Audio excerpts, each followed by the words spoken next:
नमस्कार, आप देख रहे हैं दिल्ली 24/7 और मैं हूं आपके साथ सिमरन कहा। दिल्ली में मानसिक बच्चों के लिए बनाया गया आशा किरण होम अब बच्चों के लिए डेथ चैम्बर साबित हो रहा है। दरअसल पिछले 7 महीने में यहां 27 बच्चों की मौत हुई है, जबकि जुलाई में 20 दिन के अंदर 13 बच्चे रहस्यमय ढंग से मौत के मुंह में चले गए। मौत की वजह बच्चों की देखरेख और पीने के पानी की ठीक व्यवस्था न होना बताया गया है। इसको लेकर दिल्ली सरकार की मंत्री अतिशी ने मैजिस्ट्रियल जांच के आदेश दिए हैं।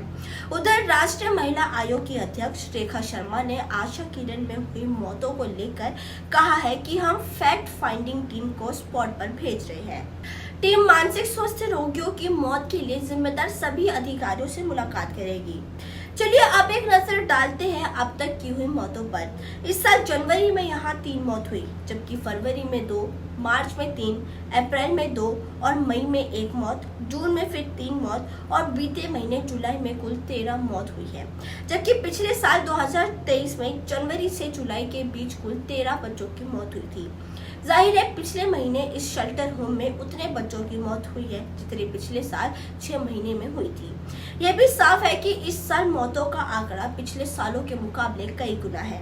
मगर कमाल की बात तो ये है कि आशा किरण प्रशासन इतने गंभीर मुद्दे पर भी बात करने को तैयार नहीं है। दूसरी ओर रोहिणी एसडीएम ने मीडिया से बात करते हुए बताया कि आशा किरण में मौतों की बात सही है। रोहिणी की सेक्टर 3 में बने आशा किरण होम में मंदबुद्धि बच्चों और बड़ों को रखा जाता है। दावा किया जाता है कि यहाँ इनकी अच्छी देखरेख की जाती है, लेकिन पिछले कुछ सालों से यहाँ रहस्यमय ढंग से होने वाले मौतों के मामले कई सवाल खड़े करते हैं। आरोप है कि दिल्ली सरकार की ओर से चलाए जा रहे आशा किरण होम में मानसिक रूप से बीमार लोगों की देखरेख ठीक से नहीं की जाती। यहाँ सुविधाओं का अभाव रहता है। इससे पहले भी कई बार इसी तरीके से मौत हुई है, तब भी खूब हल्ला हुआ था, अधिकारियों पर कार्रवाई भी हुई है, पर पहले महीने भर में मौत के 1 या 2 मामले ही होते थे। इस बार महीने भर के अंदर एक के बाद एक मौत के 13 मामले सामने आए हैं। हालांकि पोस्टमार्टम रिपोर्ट का ना मिलने का हवाला दिया जा रहा है, लेकिन एसडीएम का भी मानना है कि मौत की वजह खराब पानी हो सकता है। हालांकि अब आशा किरण होम में स्वास्थ्य ठीक होने का दावा किया जा रहा है, लेकिन हैरानी की बात तो ये है कि जिस सरकारी संस्थान से उम्मीद की जाती है कि वो लोगों की बेहतरी के लिए काम करेगी, वही इस तरह के वाक्य एक बेहद डरावनी तस्वीर दिखाते हैं।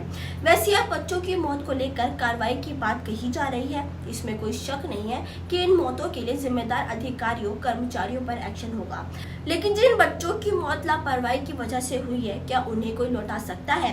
क्या प्रशासन इस बात की गारंटी दे सकता है कि भविष्य में प्रावधान की लापरवाही से किसी बच्चे की मौत नहीं होगी?